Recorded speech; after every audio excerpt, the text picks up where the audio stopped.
Now we have already studied principle of superposition of wave.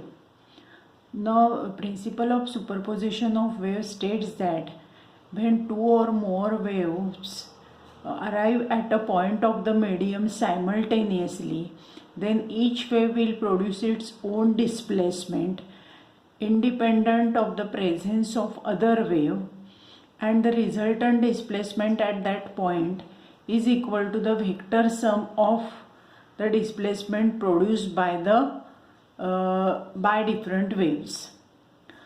Now let us find the amplitude of resultant wave produced due to the superposition of two waves by mathematical method. Now here two waves with same frequency, different amplitude and phase difference phi, they are given by the equations y1 is equal to a1 sin omega t and y2 is equal to a2 sin omega t plus phi. Now two waves have different amplitudes. For first wave the amplitude is a1, for second wave amplitude is a2. Then they have same frequency, omega means 2 pi n. Therefore in both the cases the frequency is same, and phase difference between the two waves is phi. Now here the phase angle is omega t, here the phase angle is omega t plus phi. Now the resultant displacement is given by y is equal to y1 plus y2. Therefore y is equal to a1 sin omega t plus a2 sin omega t plus phi. But sin omega t plus phi is given by, now this expression becomes y is equal to a1 sin omega t, first term as it is, and here sin omega t plus phi means sin omega t cos phi and cos omega t sin phi. Now therefore it is a1 sin omega t plus a2 sin omega t cos phi plus a2 cos omega t sin phi. From first two terms we take sin omega t common. Now therefore it is into bracket a1 plus a2 cos phi, outside the bracket signs it is sin omega t, plus a2 sin phi cos omega t. Now here we assume that this bracket, that is a1 plus a2 cos phi is equal to a cos theta. Call this as equation 1.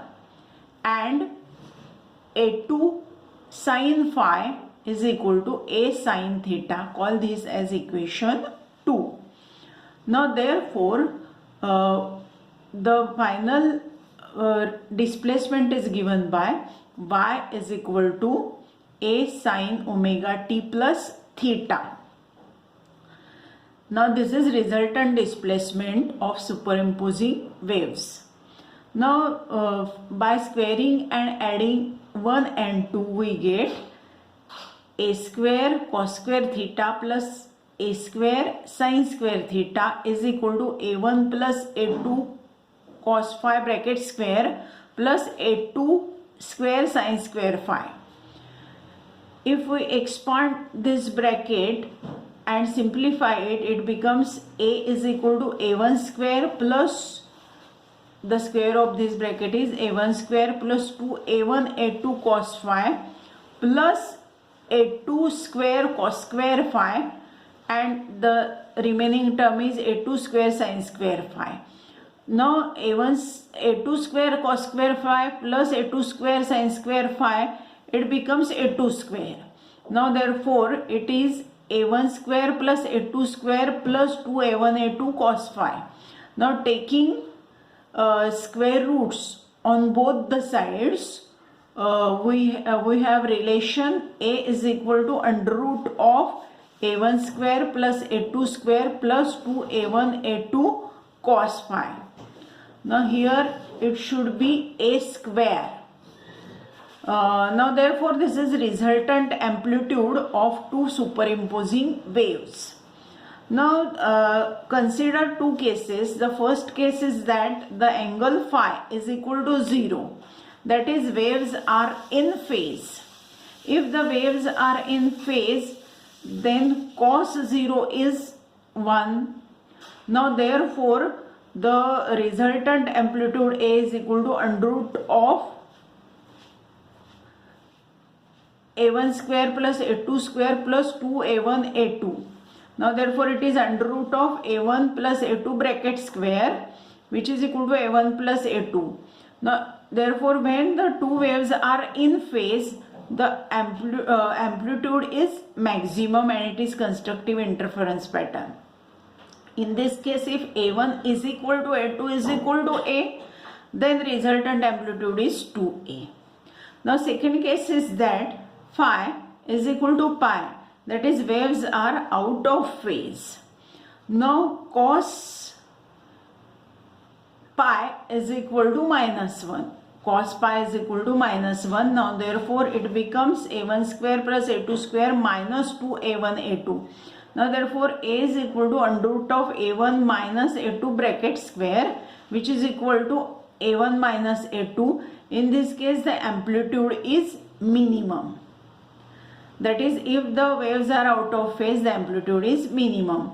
In this case, if A1 is equal to A2 is equal to A, the resultant amplitude is 0. Now intensity is directly proportional to amplitude square.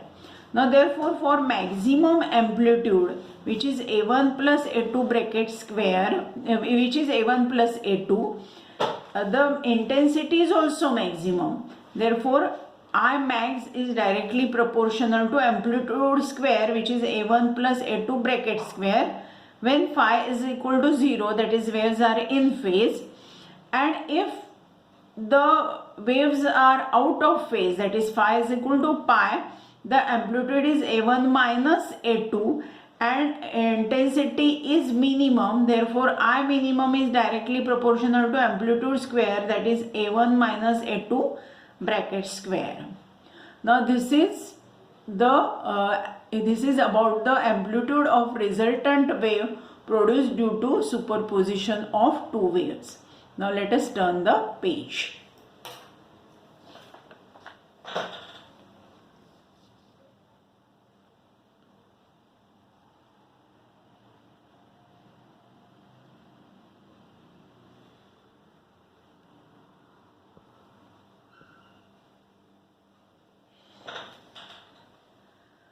Now let us see how the stationary waves are formed. For that, let us study formation and visualization of stationary waves. Now for that, consider a wall which is denser medium. To the wall a rope is attached. The other end of rope is in our hand. If we move our hand up and down, a wave is produced along the rope, and that wave travels further and further, and finally it incident on the boundary of denser medium. Now from the boundary of denser medium it get reflected back. Now we know that when this is transverse wave, and we know that when transverse wave get reflected back from the denser medium, crest is reflected as trough and trough is reflected as crest, and in this case the incident wave and reflected wave, they are out of phase. They are out of phase, or their phase difference between them is pi radian. Now what happens when this incident wave and reflected wave, they are moving along the same path but in opposite direction? They get interfere with each other, forming a stationary wave pattern.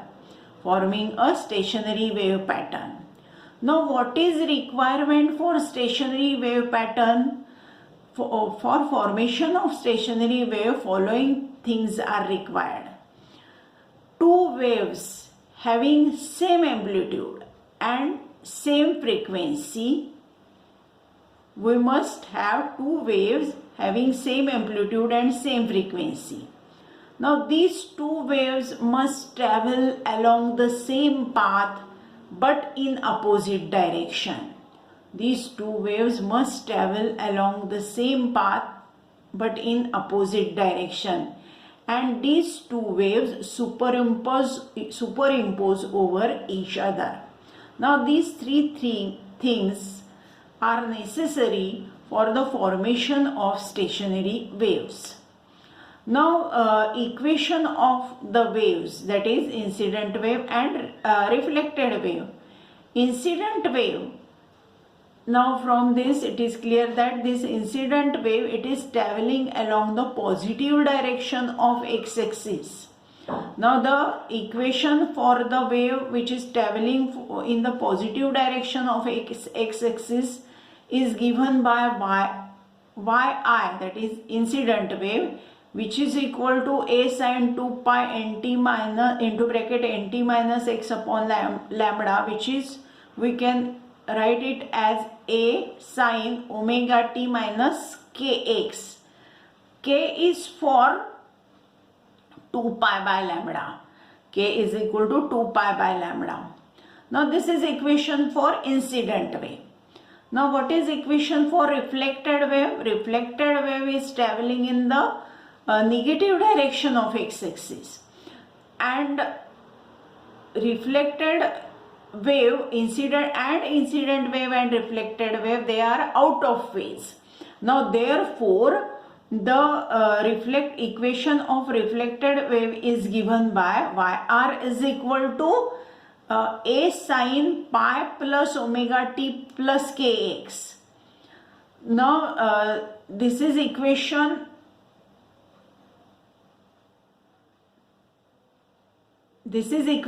for incident wave. This is equation for reflected wave. This is equation for reflected wave. This plus sign is as the wave is traveling in the negative direction of x-axis. This pi is as incident wave and reflected wave, they are out of phase. Now therefore sin pi plus omega t plus kx is minus sin omega t plus kx. Therefore the equation for reflected wave is yr is equal to minus a sin omega t plus kx. This negative sign indicates that incident wave and reflected wave, they are out of phase.